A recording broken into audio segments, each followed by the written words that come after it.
Hey everybody, welcome back to another episode of the Founders Cut. I'm here with Cameron, the founder of Book Blaster.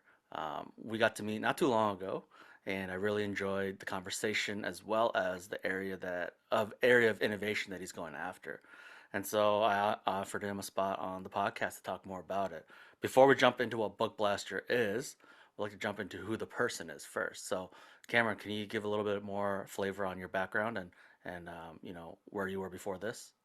Yeah, absolutely, Adam. One, thank you so much for the opportunity. Like I was telling you right before we started, I got a new microphone, pretty much just for this, so I'm super excited to speak with you. Um, I am the son of a math professor and a football coach.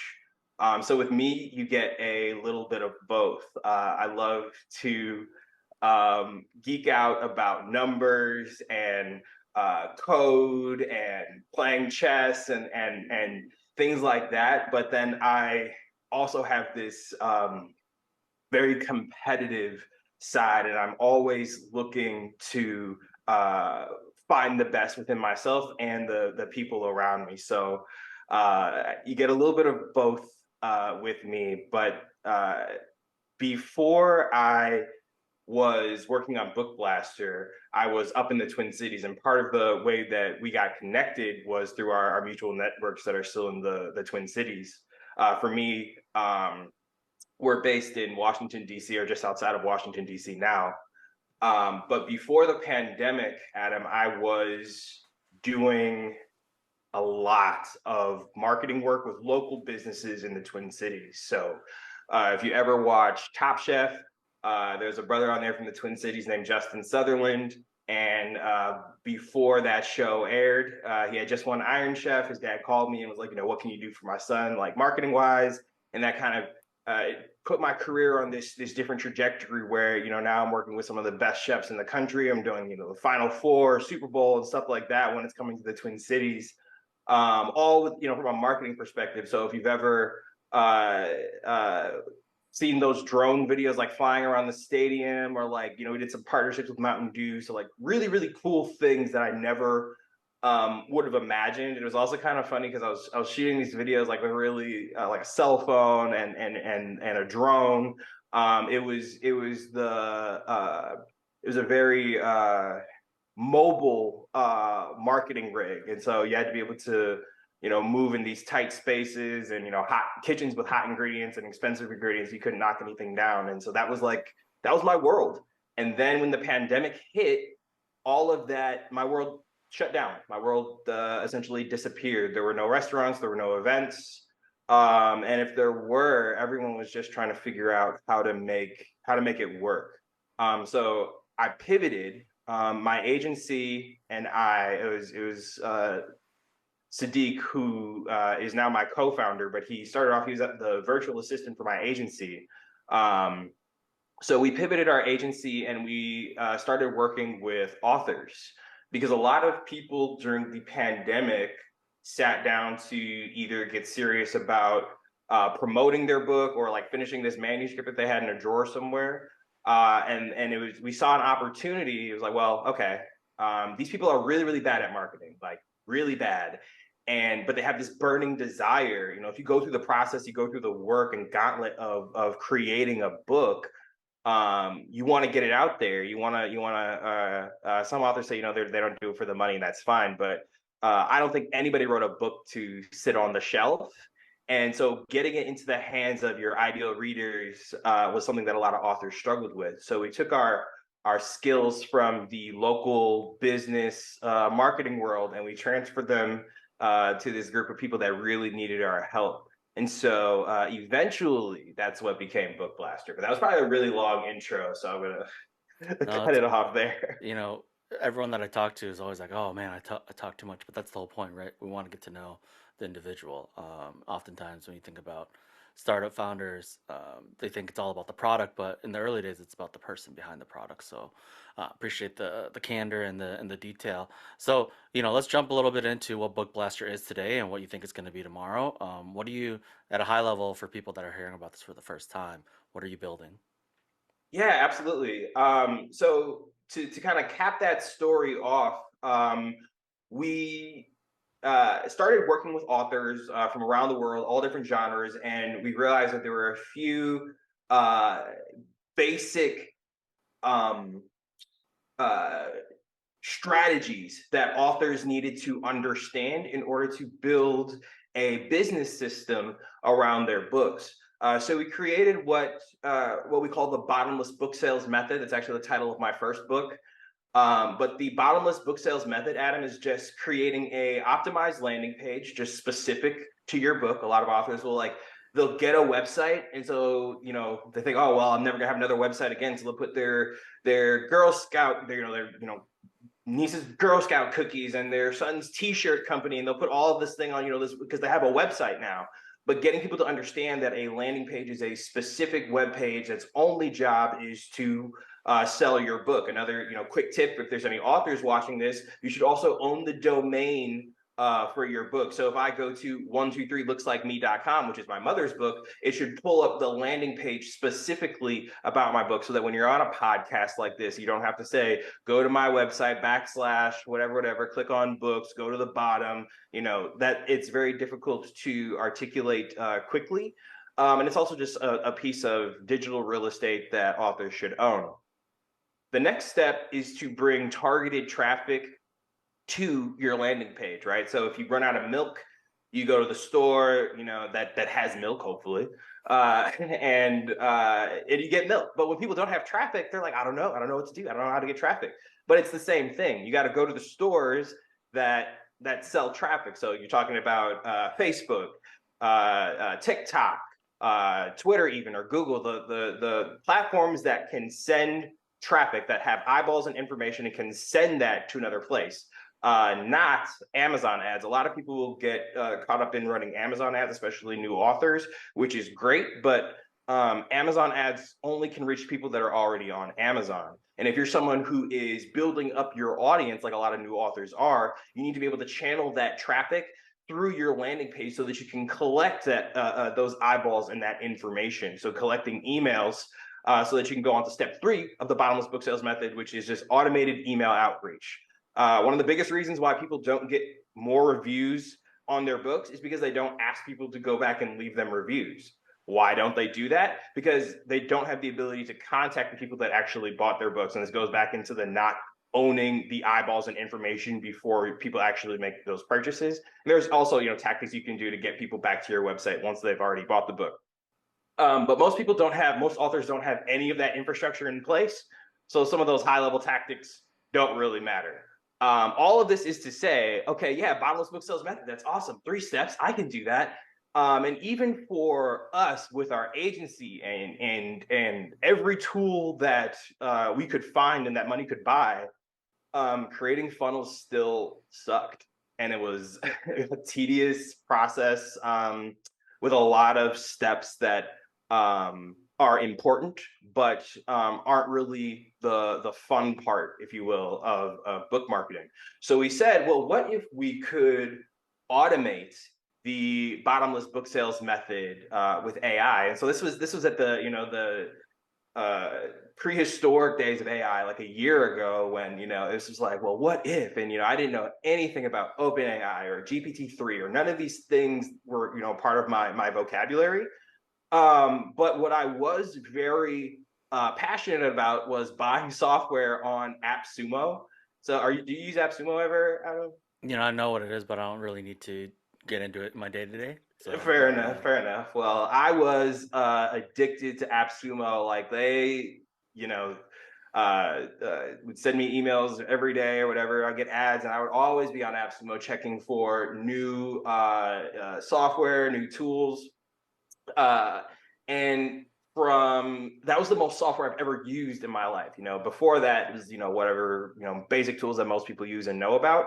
That was my first time being exposed to new software on a consistent basis. So new startups. And for those that don't know, AppSumo is a marketplace where you can get great lifetime deals, mostly on new software and companies that are trying to get some traction.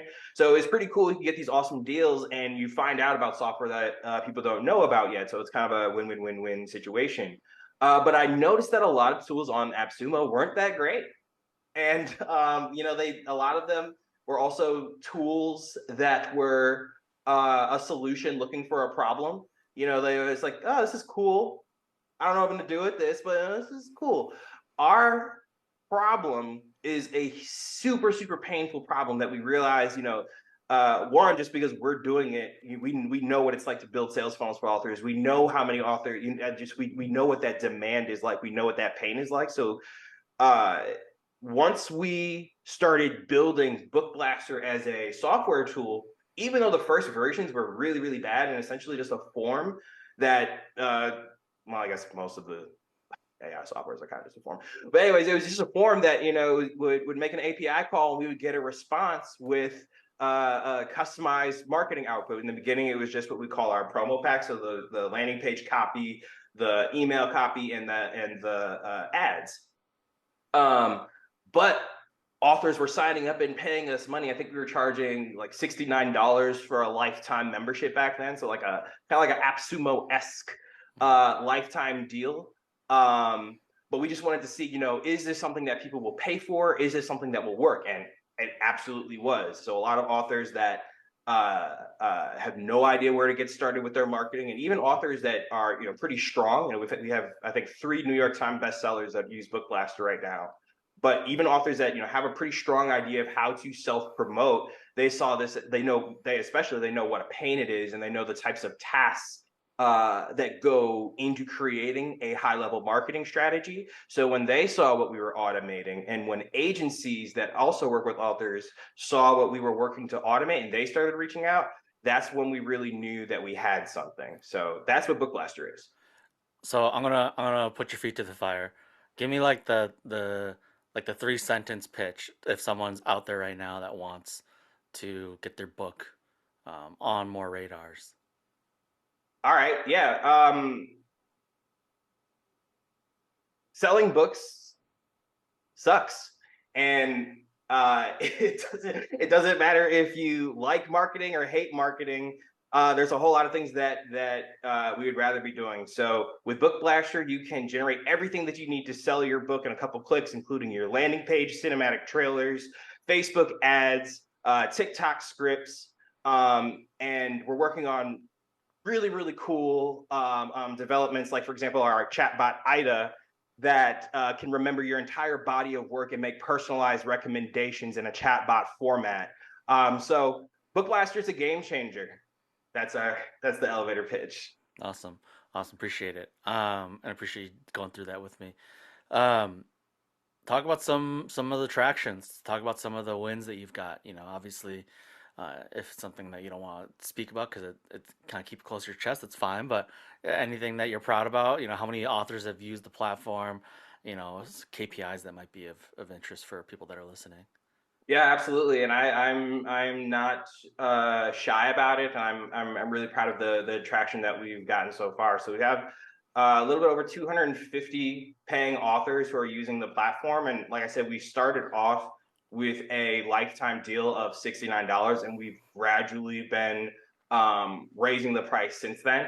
I'm not going to get too much into specifics on revenue, but we just raised the price again last week, and users are still signing up at the $350 per year mark. So that's really exciting for us to go from $69 for a lifetime, and will someone pay for this, to people really valuing Book Blaster and the marketing materials that it creates. And another thing that makes us really unique, there's a lot of companies now that are jumping on the GPT-4 now bandwagon and creating, yet another tool that can create copy. And copy's great, and there's a lot of things to do to make copy better, like the work that we're doing with LangChain to make sure that authors can access their entire manuscripts and bodies of work to create. This is really helpful, for example, if you're creating summaries for fiction books that have long narratives and lots of characters, and if you write about mystical lands or whatever else, you need to be able to essentially teach GPT how to you need GPT doesn't know anything about your books. It's a brain in a bottle, right? So you need to teach it, Sure. and that's just it's really cool. Um, it's really cool what is coming out now and what is going to be possible in the future. Because once you have the ability to train AI on the nuances of your book, then there are, if you've been paying attention, GPT-4 is now multimodal, which means that we can, ask it questions about images. We're already doing things with book covers. So, for example, you can go on Book Blaster right now and you can generate a landing page for your book, not just the copy for your landing page, but the actual landing page that people can click on and people can go to the website, and with all the colors. And we're using computer vision to extract the colors essentially from a book cover so that you don't have to have a sense for design in order to have a high level landing page. You can just upload your cover, and AI can take care of the rest. Love it. So obviously, it's early days for you still, in the grand scheme of things. What do you see as the vision for Book Blaster at its biggest and baddest? Absolutely. So we launched the platform as an internal tool of June of last year. And once we realized that we really had something, that's when we created a new company. So we launched the new company in October. So we're coming up, I guess we'll be coming up on a year in a few months here. But a year since launch in June, and we've already made some really great um, improvements to the platform. Recently, we've added some really talented team members that will take the design and take the backend infrastructure of Book Blaster to the next level.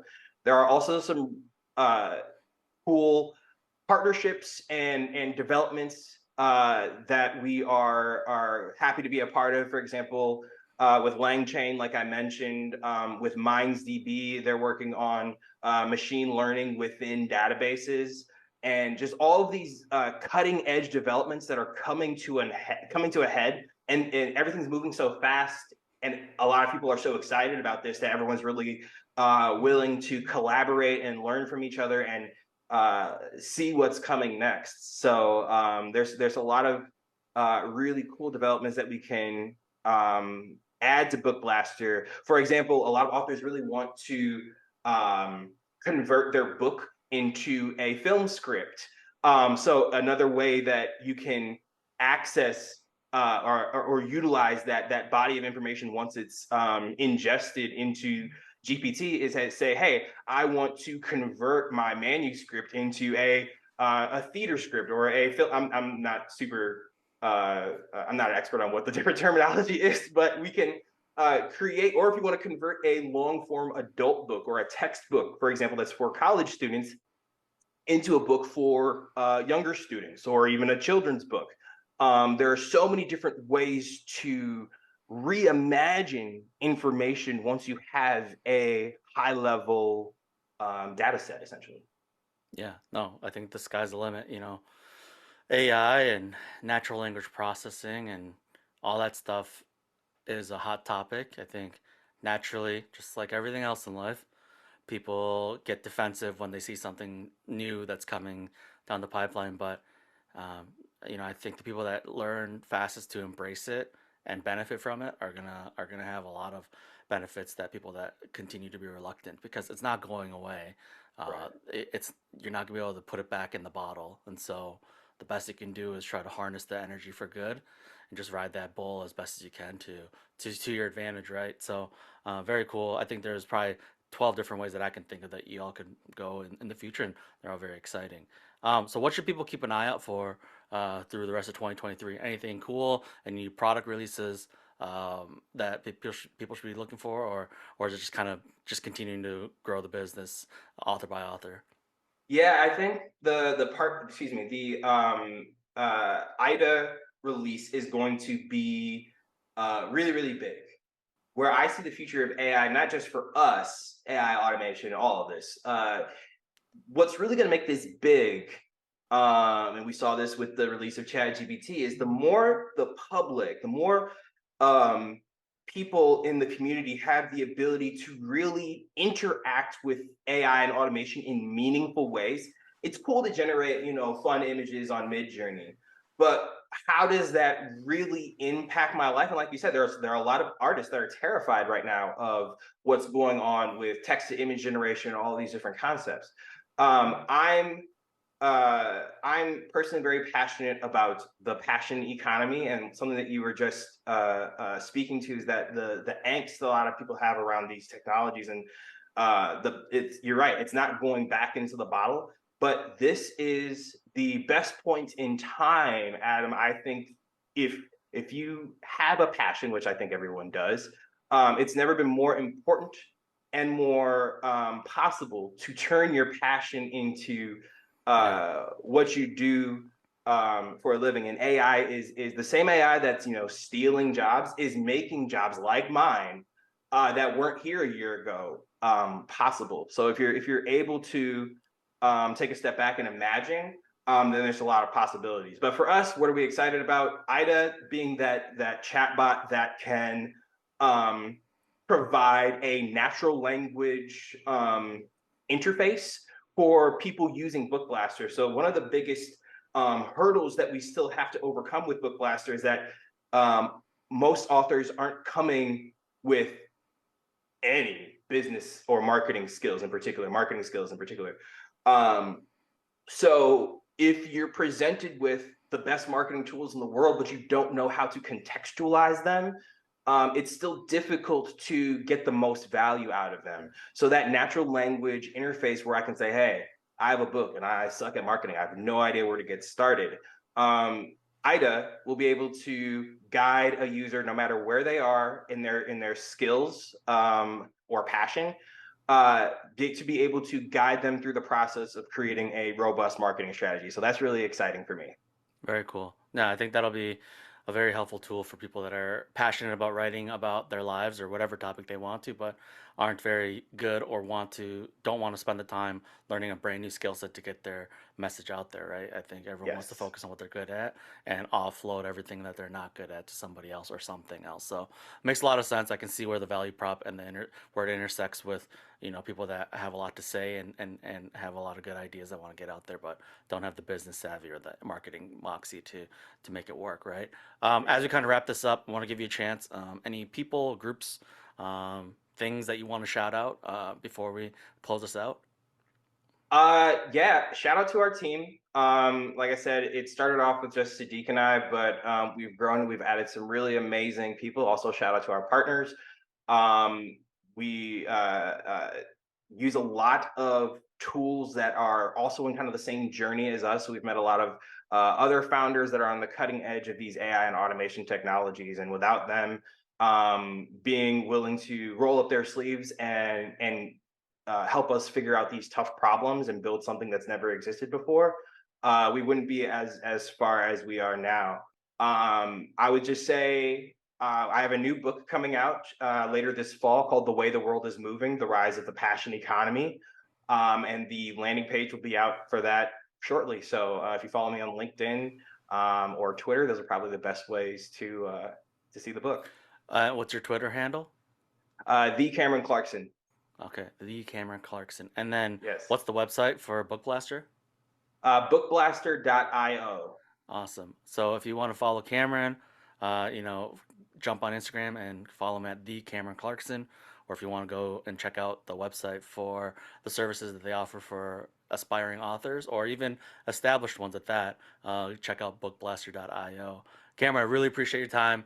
I can feel your passion through the screen, and so I hope others that hear this episode can feel the same. So thanks again for your candor, and really appreciate you talking more about your journey to becoming a founder of a cool up and coming AI, NLP, deep tech software solution. All the buzzwords. Thank you so much, Adam. I appreciate it. All right.